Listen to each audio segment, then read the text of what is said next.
sendo incidida aí, onde a luz incide nessa lente. Qualquer uma daquelas lentes que nós vimos no grupo anterior, né, pode se comportar como lente convergente ou como lente divergente. Então nós temos que lembrar dessa relação. Olha, se o índice de refração da lente, do material de que é feito a lente, for maior do que o índice de refração do meio onde essa lente está sendo utilizada, ela vai ser convergente se ela tiver bordos finos, ou divergente se ela tiver bordos grossos. Por outro lado, se o índice de refração do material de que é constituído, de que é feita essa lente, for menor do que o índice de refração do meio de utilização dessa lente, ela vai ser divergente se tiver bordos finos ou convergente se tiver bordos grossos. Então nós vimos aí os raios que vão passar por essas lentes e, no caso das lentes convergentes, esses raios vão se aproximar do eixo principal. No caso das lentes divergentes, esses raios vão se afastar aí do nosso eixo principal. Observem os raios notáveis, então, para as lentes convergentes e divergentes. Primeiro raio notável, já vou falar, então, das duas lentes, convergente e divergente.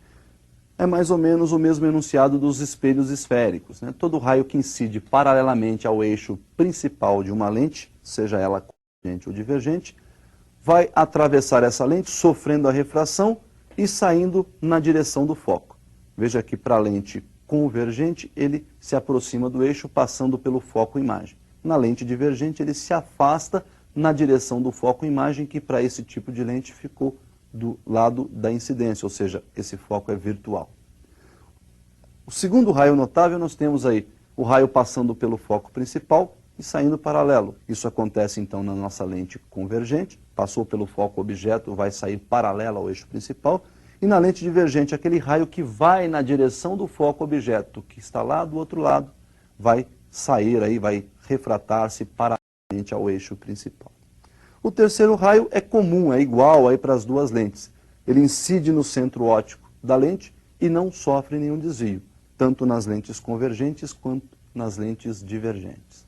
Então nós vimos aí os raios notáveis, e esses raios são usados para você obter, através da construção gráfica, as imagens, a formação das imagens oferecidas pelas lentes esféricas. Nós vamos ver aí um exemplo de construção gráfica e definir as equações para utilização nas lentes esféricas. Observe então essa construção e as equações que nós vamos utilizar aí para a resolução dos exercícios sobre lentes esféricas. Nós temos aí então um objeto que está antes do anteprincipal. Todo raio que sai desse objeto paralelamente ao eixo principal deverá passar pelo foco. Nós vamos tomar um raio aí como sendo o nosso guia, esse raio que está passando pela parte superior do objeto. E desse mesmo ponto aí nós vamos emitir um segundo raio passando pelo foco, que ao passar pela lente deverá sair paralelo ao eixo principal. O cruzamento desses dois raios define aí a posição da nossa imagem. Percebam então que essa imagem aí está sendo formada pela luz direta, portanto é uma imagem real, a luz está chegando até a imagem, ela ficou invertida em relação ao nosso objeto, portanto em relação ao objeto ela é invertida, e o tamanho dela em relação ao nosso objeto é, pela figura você pode perceber, ela ficou bem menor, o tamanho ficou reduzido em relação ao objeto. A distância do objeto até a nossa lente, né, nós vamos chamar de P, tamanho do objeto nós vamos chamar de O, tamanho da imagem nós vamos chamar de I, a distância da imagem até a nossa lente nós vamos chamar de P', e a distância focal nós vamos chamar de E'. Segundo Gauss, então, nós já vimos essa equação para os espelhos, vale também para as lentes. O inverso da distância focal é igual ao somatório dos inversos das abscissas do objeto e da imagem. 1 sobre F igual 1 sobre P mais 1 sobre P'.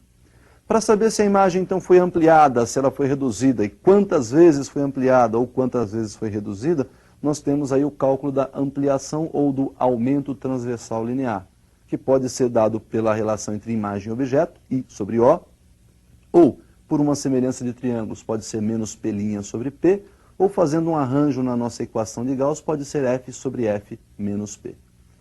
Então nós vimos aí as equações que se aplicam às lentes esféricas, vocês perceberam que são as mesmas que se aplicam lá aos espelhos esféricos, e nós vamos utilizar essas equações para resolver os exercícios aí sobre lentes e espelhos esféricos. Por hoje então é só, até o nosso próximo encontro, bons estudos.